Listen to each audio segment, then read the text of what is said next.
Assalamualaikum warahmatullahi wabarakatuh. Selamat pagi para netizen di mana saja Anda berada. Salam opini rakyat. Kita punya 659 triliun per tahun, tapi nikel kita nggak pernah masuk kantong negara karena kemarin diekspor secara ilegal 5,3 juta ton masuk ke Cina. Kita nggak dapat 1 rupiah pun. Pemainnya ketahu kan, Faisal Basri sebut siapa? Erlangga Hartarto sama Bobi Nasution. Harusnya itu yang kita dakwai, kita keras ya.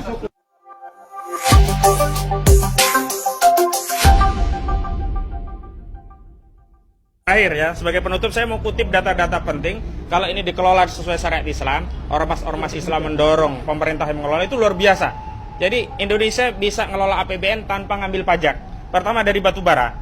Batu bara Indonesia itu memiliki jumlah cadangan hingga 37,6 miliar ton dengan harga jual USS 318 per ton. Ini Maret yang lalu ya kami bikin. Dengan harga jual 318 per ton dengan biaya produksi hanya $30 per ton biaya produksinya itu. Jika satu USS atau dolar Amerika kursnya 15.200, dulu 15.200, sekarang 16.000 apalagi ya. Maka Indonesia memiliki potensi pendapatan dari batu bara sebesar 167 ton 840 miliar 500. Gimana nih bacanya? 167 ribu ton. Ya, gitu, 840 miliar 572 triliun rupiah. Nah, saat ini produksi batu bara mencapai 687 juta ton per tahun. Itu rata-ratanya semua pemain itu dikumulasi. Artinya ada pendapatan batu bara saja per tahun berapa? 3.007 triliun per tahun. Dahsyat atau dahsyat? Jadi kalau lampaui APBN. Iya lebih. APBN masih kurang 3.500 kan. Tapi kalau untuk mengeksekusi makan gratisnya Pak Prabowo kecil itu, nggak perlu utang 600 triliun. Yang kedua, 30% orang miskin di Indonesia bisa selesai. Gas alam Indonesia ini cadangannya ada 62 miliar MMBTU. Dengan harga jual 20,15 US dollar per MMBTU, produksinya itu cuma $5 per MMBTU. Jadi kita kalau kursnya 15.200, maka Indonesia memiliki potensi pendapatan dari gas alam itu 5.635 triliun. Jadi lebih kecil sih daripada batu bara, tapi gede juga. Sementara saat ini produksi gas alam Indonesia itu mencapai 2,1 miliar MMBTU per tahun. Itu artinya ada potensi cuan dari gas alam saja itu 483 triliun per tahun.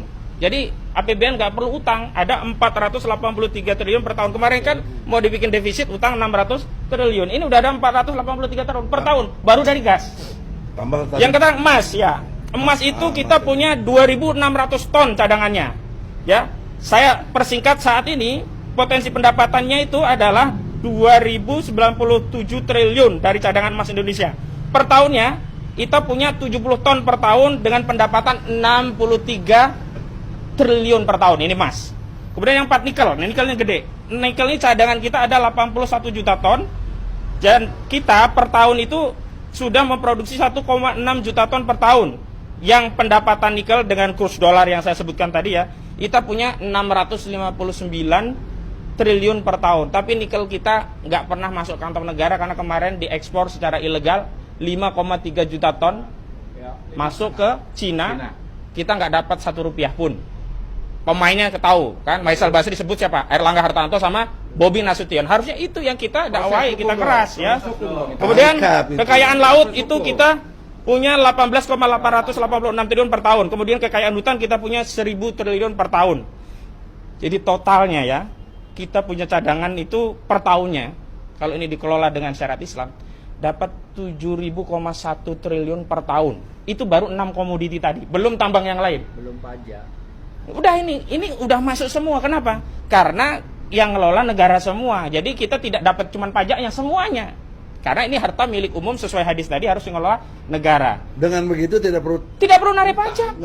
Dan ini surplus APBN kita bisa surplus. APBN kita berapa rencana? Pajak nggak ada dalam Islam. Pajak itu nggak boleh dalam Islam, haram ya. La yadkhulul jannata shahibul maksin. Siapa yang ngambil? Tidak masuk surga orang yang ngambilin pajak.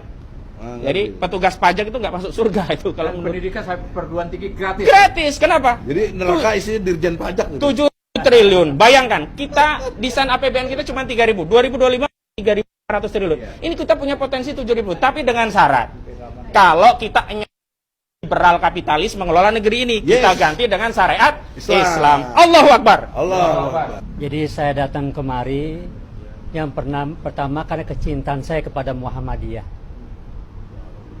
Karena secara historis saya ini walaupun orang Betawi tapi orang Muhammadiyah.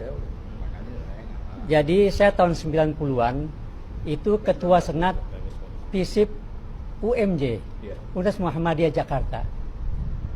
Tahun 90-an juga saya ketua IMM, Ikatan Mahasiswa Muhammadiyah cabang Ciputat. Jadi saya ada Satu alma mater Bisa dong. klaim, Saya Wah. Magelang. wah Magelang. Wah, salaman lu kalau gitu. IMM, Salaman lu ya. IMM. Wah. Iya. Ini Imawan Namrudin. Ah, berarti. Imawan ya. Cuman gak ada Imawatinya nih. Oh, nggak ada. Bilai fisabil haq fastabiqul khairat. Ah, itu dia, ya. Lanjut. Jadi saya kasihan sama Muhammadiyah yang mau ngambil tambang.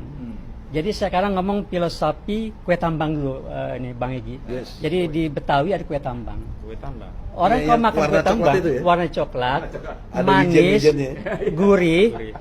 Tapi kalau makan kebanyakan dia Penyakit. batuk sariawan. Oh. Kalau udah batuk sariawan Nggak nggak bisa ngomong. Oh. Begitu ya filosofisnya. Begitu. Itu seperti Jadi itu. kalau yang mengelola tambang pasti nggak ngomong. Nggak nanti. bisa ngomong. Nggak bisa kritik. Nggak bisa ngeritik. Top. Ya, jadi memang seperti itu karena kita pahami bahwasanya penyeimbang pemerintah ini benteng terakhirnya ormas Islam. Kita nggak bisa berharap sama partai-partai di DPR, nggak bisa Udah takluk. udah makan kue tambang semua nggak bisa ngomong. Jadi harapan kita tinggal Muhammadiyah salah satunya penyeimbang pemerintah. Cuman kalau penyeimbang aja udah makan kue Makan tambang, lagi. ya nggak bisa ngomong nanti. Sampai akhirnya saya berpikir semalam jangan-jangan pimpinan Muhammadiyah sekarang salah menerjemahkan semboyan Kiai Haji Muhammad Dahlan. Apa semboyannya? Hiduplah Muhammadiyah, jangan mencari hidup Muhammadiyah. Oh iya. Nah akhirnya apa? Di salah penafsiran hidup Muhammadiyah cari makan di tambang. Ya. Ini jadi banyak kesalahan-kesalahan, Sesat berpikir. Dan tadi dibilang oleh Bang Juju, ormas non muslim aja menolak. Walubi menolak, DGI menolak. Kenapa kok bisa menerima?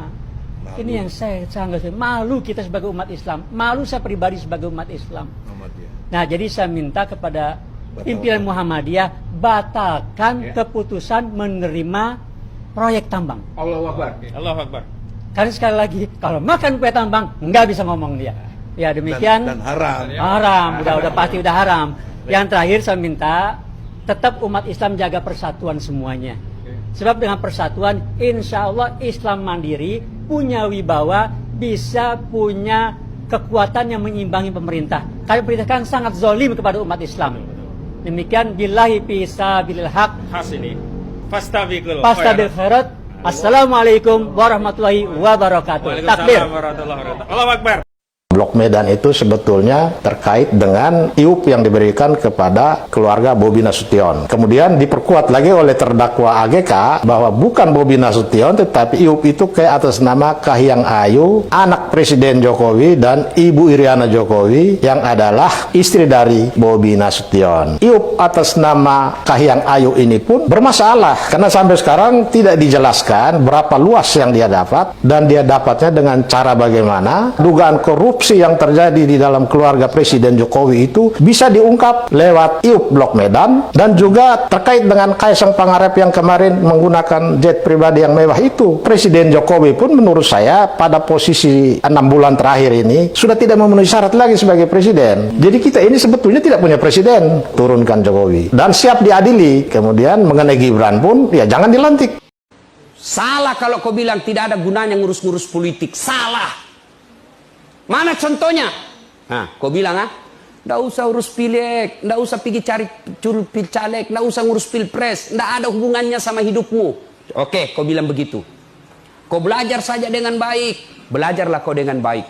Mulai SMA, kuliah, IP-mu 4,0. Tapi karena negara ini tidak beres yang kau pilih, kau tidak mau memilih orang baik, akhirnya apa? Tenaga kerja asing masuk ke Indonesia.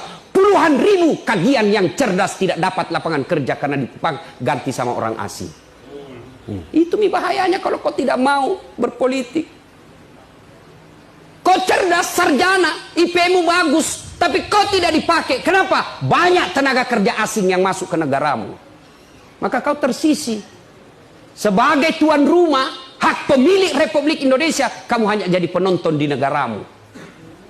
Itu bahayanya kalau kau tidak berpolitik. Maka cari orang yang betul-betul layak untuk kau pilih dengan sebaik-baiknya. Ibu-ibu juga jangan bilang, ibu-ibu guru jangan bilang, jangan urus politik, urus saja daganganmu. Kau urus daganganmu betul, dari pagi kau buka toko sampai malam. Tapi karena pemerintah memasukkan retail-retail barat, retail-retail orang kaya masuk, akhirnya buka Alfamidi, Alfamart, Alfa dan segalanya. Hilang kau punya toko kedai, tutup. Itulah sehingga tidak boleh orang bilang jangan berpolitik. Maka Belanda Snokhorgronya mengatakan, biarkan orang Islam kalau mau haji kasih fasilitas pergi haji. Biarkan orang Islam kalau mau dia sholat, kalau perlu bangunkan masjid. Biarkan mereka kalau mau dia puasa, kalau perlu bimbing dan amankan dia berpuasa. Tapi jangan kau kasih ekonomi dan politik. Kalau dia ambil ekonomi dan politik, hancur kalian, dia kuasai kau na babat kau. Dan nak kasih kau bagian untuk itu. Maka dia bilanglah politik itu kotor, ulama jangan berpolitik. Itu salah. Saya dosen ilmu politik. Saya dosen di Fakultas Ilmu Sosial Politik. Dan itu diajarkan politik karena menyangkut hajat hidup orang banyak. Jelas? Inilah betapa bajingannya rezim Jokowi. Kesaksian ini disampaikan oleh mantan staf khusus kepresidenan, Rahman Sabonnama.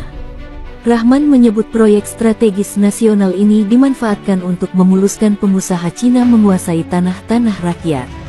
Nelayan miskin di pinggir pantai utara Jakarta harus hengkang dari tempat cari nafkahnya. Mereka tersingkir oleh perusahaan properti Taipan China bernama Podomoro dan Sinarmas Group. Dua perusahaan besar ini diberikan legalitas atas nama pemerintah untuk merampok tanah rakyat di sepanjang pesisir utara Jakarta hingga Provinsi Banten. Proyek ini dikenal dengan Proyek Pantai Indah Kapuk II. Rezim melabeli bisnis raksasa ini dengan stempel Proyek Strategis Nasional atau PSN, semata-mata untuk kepentingan dan keuntungan China dan segelintir elit kekuasaan di lingkungan dekat Presiden. Padahal seharusnya yang bisa mengatasnamakan. Sobat netizen, apa pendapat Anda? Silahkan ditulis di kolom komentar. Terima kasih telah menyaksikan video ini sampai selesai. Salam hormat. Wassalamualaikum warahmatullahi wabarakatuh.